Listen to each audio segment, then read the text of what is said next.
BDA ಮನೆಗಳು ವಿಶ್ವಾಸದ ನೆಲೆ, ಕೈಗೆಟುಕುವ ಬೆಲೆ. ಬಿಡಿಎ ಫ್ಲಾಟ್ ಮೇಳ, ವಿಲ್ಲಾಗಳು ಮತ್ತು ಫ್ಲಾಟ್ಗಳಿಗೆ ಸ್ಥಳದಲ್ಲೇ ಬುಕಿಂಗ್. ಡಿಸೆಂಬರ್ 6 ಮತ್ತು 7ರಂದು ಕಣಿಮಿಣಿಕೆ, ಹುಣ್ಣಿಗೆರೆ.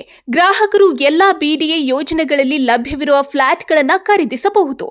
ಸಹಾಯವಾಣಿ ಸಂಖ್ಯೆ 9483166622.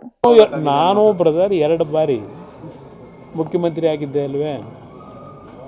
ಕಡಿಮೆ ಅವಧಿಗೆ ಇರ್ಬೋದು. ಆಲ್ಮೋಸ್ಟ್ ಆಲ್ 20 ತಿಂಗಳು 14 ತಿಂಗಳು ಅಂದರೆ ಹೆಚ್ಚು ಕಡಿಮೆ 2.5 ವರ್ಷವೇ ಇದ್ದೆ ಅಂತ ಕಾಣುತ್ತೆ. 2.5-3 ವರ್ಷವೇ ಇದ್ದೆ ಅಷ್ಟು ಟೋಟಲ್ ಲೆಕ್ಕ ತಗೊಂಡ್ರೆ.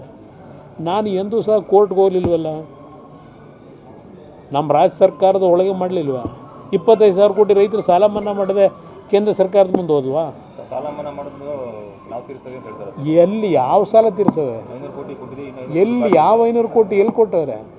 ಅವರು ಮಾಡಿದ್ದು ಕಮಿಟ್ಮೆಂಟ್ 4,500 ಕೋಟಿ ಸಿದ್ದರಾಮಯ್ಯರ ಕಾಲದಲ್ಲಿ.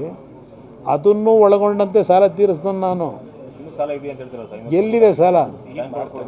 ಈಗ ನಾನು ಏನು ಹಣ ಇಟ್ಟಿದ್ದೆ, ಹಣನ ಸಂಪೂರ್ಣವಾಗಿ ರೈತನಿಗೆ ಕೆಲವು ಭಾಗದಲ್ಲಿ ಕೊಡಲಿಲ್ಲ.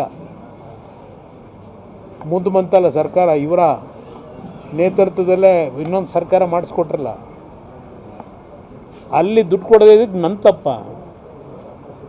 ನಾನು ಕಂಪ್ಲೀಟ್ ಕ್ಲಿಯರ್ ಆಗಿ ರೈತನ ಮನೆ ಬಾಗಿಲಿಗೆ ಹೋಗ್ತಕ್ಕಂಥದ್ದಕ್ಕೆ ಎಲ್ಲ ವ್ಯವಸ್ಥೆ ಮಾಡಿಕೊಟ್ಟಿದ್ದು.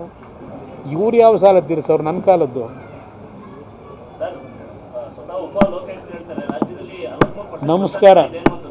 ನಮಸ್ಕಾರ ಲೋಕಾಯುಕ್ತರಿಗೆ, ಉಪಲೋಕಾಯುಕ್ತರಿಗೆ ಅಟ್ಲೀಸ್ಟ್ ಆಯ್ತಲ್ವೇ 63% ಭ್ರಷ್ಟಾಚಾರ ಇದೆ ಅಂತಕ್ಕಂಥದ್ದು ಉಪಲೋಕಾಯುಕ್ತರಿಗೆ ಗಮನದಲ್ಲಿದ್ದರೆ, ಈಗ ಅವರು ಉಪಲೋಕಾಯುಕ್ತರಾಗಿ ಕೆಲಸ ಏನು ಮಾಡ್ತಾ ಇದ್ದಾರೆ? ಅವ್ರಿಗೇನು ಜವಾಬ್ದಾರಿ ಕೊಟ್ಟಿದ್ದಾರೆ? ಮಾಧ್ಯಮದ ಮುಂದೆ ಹೇಳಿಕೆ ಕೊಡಲಿಕ್ಕೆ ಮಾತ್ರ ಅವ್ರಿಗೆ ಅಧಿಕಾರ ಇದೆಯೋ, ಇಲ್ಲ ಯಾರು ಭ್ರಷ್ಟಾಚಾರದಲ್ಲಿ ತೊಡಗಿದ್ದಾರೆ ಅವ್ರ ಮೇಲೆ ರೆಕಾರ್ಡ್ಗಳನ್ನ ಕಲೆಕ್ಟ್ ಮಾಡಿ ಆ್ಯಕ್ಷನ್ ತಗೋಬೇಕಲ್ವಾ? ಅವ್ರ ಕೆಲಸ ಏನು? ಆಯ್ತಪ್ಪ ಭ್ರಷ್ಟಾಚಾರ ನಡೀತಾ ಇದೆ, ಯಾರ ಕಾಲದಲ್ಲಿ ನಡೀತಿತ್ತು ಅದು ಆಮೇಲೆ ಚರ್ಚೆ ಮಾಡೋಣ. ಬಟ್ ಅದಕ್ಕೆ ಈಗ ಅದು ಗೊತ್ತಿದ್ದು ಉಪಲೋಕಾಯುಕ್ತ ಅವರು ಬರೀ ಹೇಳಿಕೆಗೆ ಸೀಮಿತ ಮಾಡಿದ್ರೆ ಉಪಯೋಗ ಏನಾಯಿತು? ಗೊತ್ತಿಲ್ಲಪ್ಪ, ಅದನ್ನ ಅವ್ರು ಕೇಳ್ಬೇಕು, ನನಗೇನು ಗೊತ್ತು? ನನ್ನ ಹತ್ರ ಏನು ಮಾಹಿತಿ ಇಲ್ಲ. ಯಾವ ವರ್ಷದ್ದಾದರೂ ಆಗಲಿ, ಈ ವರ್ಷದೊಂದು ವರದಿ ಮಾಡೋಕ್ಕೆ ಹೇಳಿ. ಇವ್ರು ಬಂದ ಮೇಲೆ 2.5 ವರ್ಷ ಇದೆಯಲ್ಲ ಅಧಿಕಾರ ನಡೆಸಿ. ಈಗ 3 ವರ್ಷ ಆಯ್ತಾ ಬಂತು, ಬರುತ್ತೆ ಇನ್ನೊಂದು 3 ತಿಂಗಳಿಗೆ. ಈ 3 ವರ್ಷದ್ದು ವರದಿ ಒಂದು ಮಾಡ್ಸೋಕ್ಕೆ ಹೇಳಿ. ಎಷ್ಟು ಪರಿಶುದ್ಧವಾಗಿ ಪಾರದರ್ಶಕವಾಗಿ ಆಡಳಿತ ನಡೆದಿದೆ ಅದು ಒಂದು ನೋಡೋಣ. ಅದು ನನಗೆ ನಮಗೆ ಸಂಬಂಧ, ನಮಗೇನು ಸಂಬಂಧ ಇಲ್ಲ. ಯಾವ್ದು ನನಗೆ ಗೊತ್ತಿಲ್ಲಪ್ಪ. ಸಿದ್ದರಾಮಯ್ಯನವರು ಸಮಾಜವಾದಿ ಅನ್ಕೊಂಡು ಹೋಗ್ತಾ ಇದ್ದಾರೆ. ಇಷ್ಟೊಂದು 40-50 ಲಕ್ಷ ರೂಪಾಯಿ ವಾಚ್ ಕಟ್ಟಬೇಕಾ ಅನ್ನುವಂಥದ್ದು ಬಹಳಷ್ಟು ಚರ್ಚೆ ಆಗ್ತಾರೆ. ಒಂದು ನಿಮಿಷ ಬ್ರದರ್, ಅವರು ಎಷ್ಟು ಲಕ್ಷದ ವಾಚ್ ಕಟ್ಟಿದ್ದಾರೆ ಅನ್ನೋದು ಮುಖ್ಯ ಅಲ್ಲ.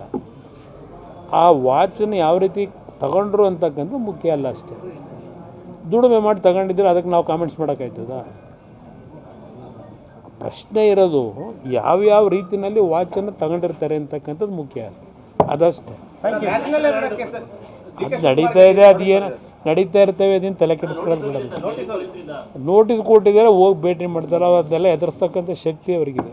ನೀವು ಸಣ್ಣ ಆಗಬೇಕಲ್ವಾ? ಅದು ಒಂದು ಉತ್ತಮ ಆಹಾರದಿಂದ ಸಣ್ಣ ಆಗಬೇಕಲ್ವಾ? ಪ್ರತಿದಿನ ನಮ್ಮ ಜೀನಿ ಸ್ಲಿಮ್ನ ಯೂಸ್ ಮಾಡಿ ಯಾವುದೇ ಸೈಡ್ ಎಫೆಕ್ಟ್ ಇಲ್ದಂಗೆ ನೀವು ಸಣ್ಣ ಆಗ್ತೀರಾ.